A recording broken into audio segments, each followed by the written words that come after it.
بسم اللہ الرحمن الرحیم۔ السلام علیکم، میں ہوں محمد رضا اور آپ دیکھ رہے ہیں سپورٹس انفارمیشن پوائنٹ۔ میں آج تیسری قسط کے ساتھ حاضر ہوا ہوں۔ میرے آج کی تیسری قسط کا ٹاپک ہے قدیم اولمپک گیمز کا تاریخی دور۔ قبل مسیح کے بعد جب روم نے یونان کو فتح کیا تو اولمپک مقابلے زوال پذیر ہونے لگے۔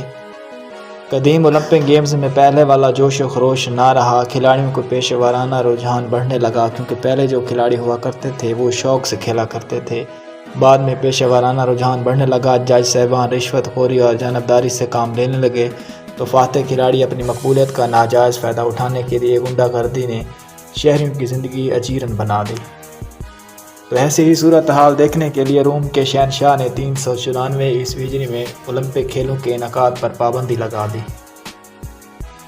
پابندی لگانے کے بعد یہ سارے جو گراؤنڈز وغیرہ اسٹیڈیم تھے ویران ہونے لگے، ان کی دیکھ بھال کی طرف توجہ نہ دی گئی۔ اسٹیڈیم اور ورزش گاہیں زلزلوں اور سیلابوں کی نظر ہو گئے۔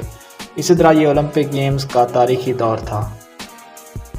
اہل یونان کے نزدیک عام تعلیم اور جسمانی تعلیم کے مقاصد جو تھے وہ میوچل تھے۔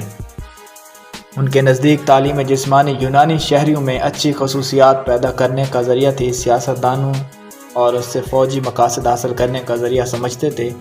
جسمانی ورزشوں کے ساتھ نوجوانوں میں نظم و ضبط، تحمل، جرأت، فراغ دلی جیسی خصوصیات پیدا ہوتی تھیں۔ یونان میں ابتدائی تربیت کے لیے 2 قسم کے ادارے قائم کیے گئے تھے۔ ایک ادارہ تھا پلیسٹرا، جس میں کشتی، مکہ بازی، دوڑنے وغیرہ جمناسٹک کی ٹریننگ کی جاتی، اور جو دوسرا تھا وہ تھا ڈیڈاس کیلیم، جس میں ادب، موسیقی اور میتھ کی تعلیم دی جاتی تھی۔ اور نوجوانوں کو زیادہ تر ورزش گاہوں میں گزرتا تھا، اور ہر عمر کے لوگ ورزش گاہوں میں آتے اور ماہر اساتذہ کی زیر نگرانی ورزش کرتے تھے۔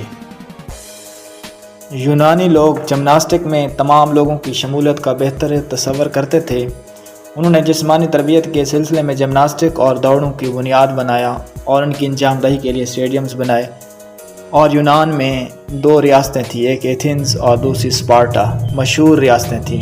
اسپارٹا کے لوگ جو تھے بہادر تھے، نڈر تھے، جنگجو تھے۔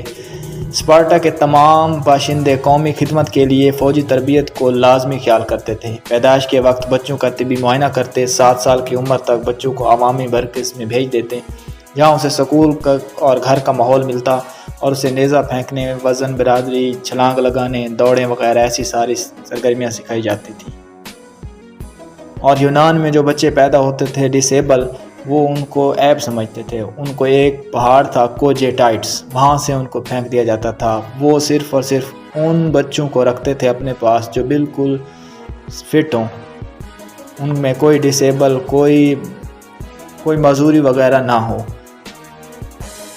اور یونان میں بچے امریکن بچوں جیسے کھیل کھیلتے تھے، جیسا کہ گیند سے کھیلنا، جھولا جھولنا، گاڑیوں سے کھیلنا، اچھلنا۔ اسی طرح بچوں کو جسمانی، روحانی اور ذہنی تربیت ملتی تھی۔ اس کے علاوہ بچوں کو جمناسٹک اور گرامر اور موسیقی کی تعلیم بھی دی جاتی تھی۔ اور میرا آج کا یہ جو قدیم اولمپک گیمز کا تاریخی دور تھا، یہاں ٹاپک ختم ہوتا ہے۔ اور کچھ بھائیوں نے سوال کیے تھے کہ آپ کرکٹ کے بارے میں بتائیں گے۔ جی ضرور، کرکٹ کے بارے میں بھی بتائیں گے انشاءاللہ تعالی، لیکن ایک ترتیب کے ساتھ چلتے آ رہے ہیں۔ اگلے قسطوں میں انشاءاللہ تعالی کچھ ٹائم کے بعد PSL شروع ہونے والا ہے، وہ سیزن ہوگا کرکٹ کا انشاءاللہ تعالی، اس میں ساری کرکٹ کی ڈسکس ہوگی۔